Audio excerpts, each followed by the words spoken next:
नमस्कार दोस्तों, तारीख थी 4 और 5 जून, वर्ष था 2012, समय थी रात्रि के 2 बजे। बाबा रामदेव अपने अनुयायियों के साथ दिल्ली के रामलीला मैदान में अनशन कर रहे थे काले धन के खिलाफ। लेकिन रात्रि के 2 बजे अचानक कुछ पुलिस वालों के द्वारा उन पर लाठीचार्ज कर दिया गया और ऐसी स्थिति में बाबा रामदेव सलवार दुपट्टा पहनकर उस रामलीला मैदान से भागने की कोशिश कर रहे थे, लेकिन पुलिस वालों ने उन्हें पहचान लिया और अपनी हिरासत में ले लिए। अब इस दृश्य को देखकर बहुत सारे लोगों ने हंसी मजाक उड़ाया, लेकिन जो बाबा रामदेव के अनुयायी थे उन्हें इस बात से बहुत दुख हुआ और बहुत ज़्यादा आक्रोश भी सरकार के खिलाफ पैदा हुआ। लेकिन जो हंसी उड़ाने वाले लोग थे वो चुटकुले सुनाते हुए कह रहे थे कि बाबा रामदेव देखो कैसा नामर्द है कि सलवार दुपट्टा में भाग रहा है, और बाबा रामदेव के भविष्य में सरकार इसके ऊपर सीबीआई जांच बैठाएगी और बाबा रामदेव बर्बाद हो जाएगा। और सीबीआई जांच सरकार ने बैठाई भी, लेकिन उसमें कुछ भी बाबा रामदेव के खिलाफ प्राप्त नहीं हुआ था। उसके कुछ समय के बाद अन्ना हजारे ने भी लोकपाल बिल के लिए देश में आंदोलन किया। सरकार ने उन्हें भी हवालात में डाल दिया, जेल के अंदर डाल दिया। उस समय भी काफ़ी जनता में असंतुष्टि और आक्रोश का माहौल बना हुआ था। और जो लोग कह रहे थे कि कांग्रेस सरकार अब बाबा रामदेव को बर्बाद कर देगी, उसके बाद कुछ दिनों के बाद देश में चुनाव हुए और भारतीय जनता पार्टी भारी मतों से देश में विजयी रही। लेकिन आज वर्तमान स्थिति में हम देखते हैं कि जो कांग्रेस के राष्ट्रीय अध्यक्ष श्री राहुल गांधी जी हैं, आज पूरा देश उनका मजाक उड़ा रहा है। राष्ट्रीय अध्यक्ष राहुल गांधी जी को हमने देखा कुछ वीडियो में कि कांस्टेबल धक्के मार रहे हैं और वो सड़क पर गिर रहे हैं।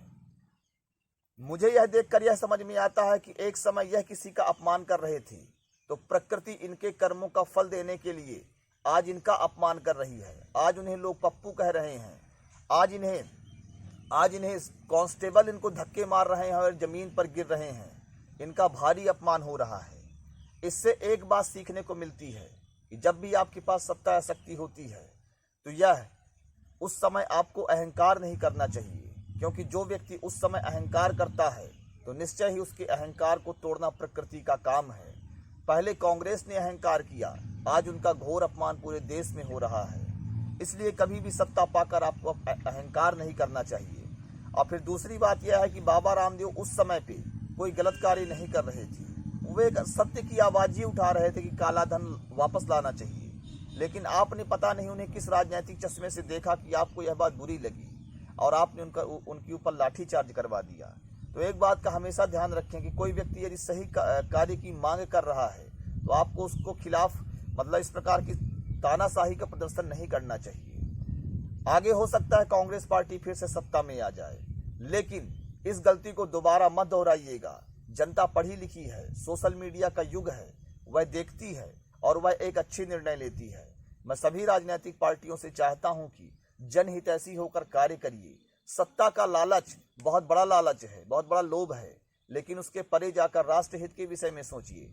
देश में भ्रष्टाचार व्याप्त है। आप नियत रखकर अच्छी नियत के साथ भ्रष्टाचार को दूर करने का प्रयास करिए। यही मैं सबसे चाहता हूँ। चाहे वो बीजेपी हो, चाहे कांग्रेस हो, चाहे आम आदमी पार्टी हो, सभी पार्टी के लोगों को शुद्ध मन के साथ राष्ट्र की सेवा के मन से भ्रष्टाचार मुक्त भारत बनाकर एक ऐसे संकल्प के साथ राजनीति करनी चाहिए। योगाचार्य आनंद को दीजिए इजाजत। जय हिंद, जय भारत।